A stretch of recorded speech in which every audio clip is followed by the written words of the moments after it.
Big boss season 7 ഒരു പുതിയ promo വന്നിട്ടുണ്ട്. പ്രൊമോയിൽ ലാലേട്ടൻ ഭയങ്കര കട്ടക്കലിപ്പിലാണ്. കട്ടക്കലിപ്പെന്ന് പറഞ്ഞാൽ അനുമോളെയും ജിഷ്ണയും മസ്താനിയൊക്കെ എടുത്തിട്ട് ഫയർ ചെയ്ത്, പ്രത്യേകിച്ച് അനുമോളെ ഭയങ്കരമായിട്ട് ചാടിക്കുന്നുണ്ട്. അനുമോളെ എഴുന്നേൽപ്പിച്ച് ചോദിക്കുന്നുണ്ട്, ഞങ്ങൾ കാണാത്ത കാര്യം നിങ്ങൾ എങ്ങനെയാണ് കാണുന്നത്?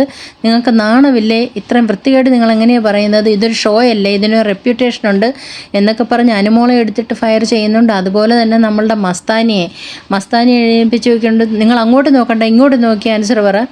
പിന്നെ നിങ്ങളോട് ആര് പറഞ്ഞു പുറത്തുള്ള കാര്യങ്ങൾ വന്ന് പറയാൻ ചോദിച്ച് മസ്താനിയെ എടുത്തിട്ട് ചാടിക്കുന്നുണ്ട്. ജിഷിനെ എടുത്തിട്ട് ചാടിക്കുന്നുണ്ട്. ജിഷിനോടും സെയിം കാര്യം തന്നെയാണ് പറഞ്ഞത്.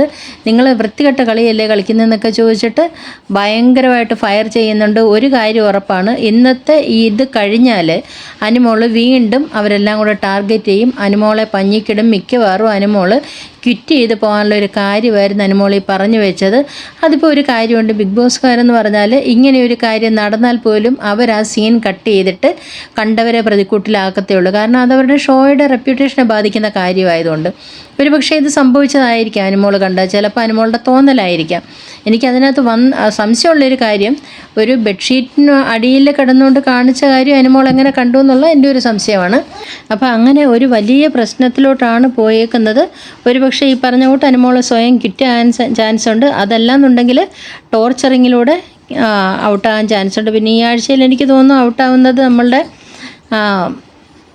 ശൈത്യയും ജിസയിലല്ല ഒനിയലും ഒക്കെ ആയിരിക്കും തോന്നുന്നുണ്ട്. എന്തായാലും കാത്തിരുന്ന് കാണാം. ഏതായാലും ഭയങ്കര ചൂടിലാണ് ലാലേട്ടൻ. ഭയങ്കര പ്രശ്നമാണ് ബിഗ് ബോസിൽ. എല്ലാത്തിനും എടുത്തിട്ട് ഫയർ ചെയ്യുന്നുണ്ട്. ജിസൈലിനെയൊക്കെ ഫയർ ചെയ്യുമായിരിക്കും, അതറിഞ്ഞുകൂടാ. എനിക്ക് തോന്നുന്നത് എപ്പോഴും അവരെ ഒന്ന് പ്രൊട്ടക്റ്റ് ചെയ്യുന്നതായിട്ടാണ് എനിക്ക് കഴിഞ്ഞ വീക്കിലും തോന്നിയത്. നമ്മളുടെ ജിസൈലിനെ ആര്യനെയൊക്കെ ഒന്ന് പ്രൊട്ടക്റ്റ് ചെയ്യുന്നതായിട്ട് തോന്നിയിട്ടുണ്ട്. ഏതായാലും കാത്തിരുന്ന് കാണാം.